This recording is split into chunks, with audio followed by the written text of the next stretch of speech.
মাছের মাথা দুইটা নিয়ে খুব ঝামেলায় আছে। মাছ তো কবেই শেষ হয়ে গেছে, কিন্তু মাথা দুইটা পড়ে আছে। তো আজকে মাছের একটা নতুন পদ নিয়ে আপনাদের সামনে হাজির হয়েছি। আসসালামু আলাইকুম এভরিওয়ান। এইখানে মাছের মাথা দুইটাকে ভালোভাবে পরিষ্কার করার জন্য লবণ আর লেবুর রস মাখিয়ে রাখবো।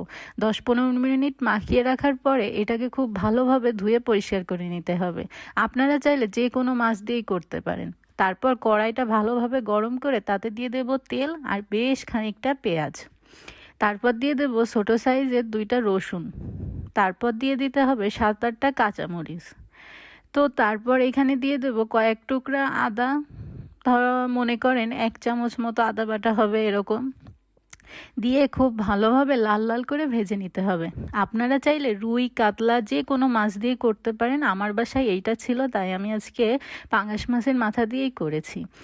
তো তারপর যখন ভালোভাবে লাল লাল করে ভাজা হয়ে যাবে, একদম লাল লাল ভেজে নিতে হবে। কি সুন্দর যে একটা ঘ্রাণ আসতেছিল ভাজার সময়।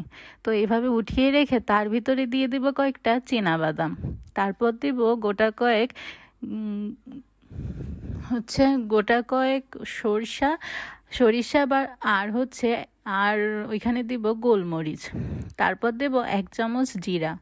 সব কিছু দিয়ে খুব ভালোভাবে নাড়াচাড়া করে নিয়ে যখন একদম ফুটতে শুরু করবে, সেই পর্যায়ে উঠিয়ে ওই পেঁয়াজ আর এই বাদাম সরিষা সব একসাথে ব্লেন্ডারে ব্লেন্ড করে নিতে হবে। তো তারপরে আমি সেই মাছগুলো ভালোভাবে মাথা ধুয়ে নিয়ে তার ভিতরে 2টা লেজও অ্যাড করেছিলাম। আর একটু লেবুর রস লবণ হলুদ দিয়ে মাখিয়ে মাছগুলো ভেজে নিতে হবে। সাবধান, কিন্তু পাঙাশ মাছ কিন্তু গায়ে ছিটে আসে। তো এই জন্য আমি ঢেকে আরেকটা চুলায় ভাজতে দিয়েছিলাম। এই যে হালকা হালকা ভেজে নিতে হবে। তারপর এইদিকে আমি মশলাটা ব্লেন্ডারে ব্লেন্ড করে নিয়েছিলাম। তারপর চুলায় দিয়ে দেব আর সামান্য একটু তেল। 5-6টা মেথি গরম হয়ে আসলে সেই বেটে রাখা মশলাগুলো তেলের ভিতরে দিয়ে দিতে হবে। আর ওই ব্লেন্ডার ধোয়া সামান্য মশলা সেই পানি দিয়ে লবণ হলুদ আর মরিচের গুঁড়ো দিতে হবে একটু বেশি পরিমাণ। ঝাল ঝাল না হইলে পাঙাশ মাছের মাথা কি মজা লাগে বলুন তো। আপনারা যারা মাথা খেতে পছন্দ করেন না, এইভাবে রান্না করে দেখবেন, সবাই কেড়ে কুড়ে খাবে।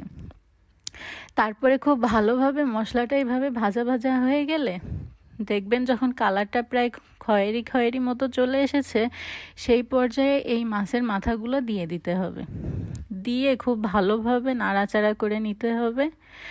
ভালোভাবে নাড়াচাড়া হয়ে গেলে এখানে গরম পানি দিতে হবে। আর মাঝে মধ্যে একটু লবণটা টেস্ট করে নেবেন।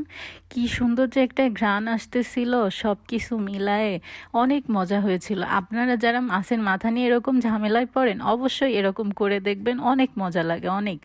আর মাঝে মাঝে রান্না বান্না একটু ঘুরিয়ে ফিরিয়ে রানলে কিন্তু অনেক মজা লাগে। যখন টকবক করে ফুটে এরকম তেল উঠে যাবে, তখন নামিয়ে ফেলতে হবে। নিয়ে নিতে হবে গরম গরম সাদা ভাত, একদম ধোয়া ওঠা, আর সামান্য একটু মাছের মাথা নিয়ে খেয়ে দেখলাম কেমন লাগে।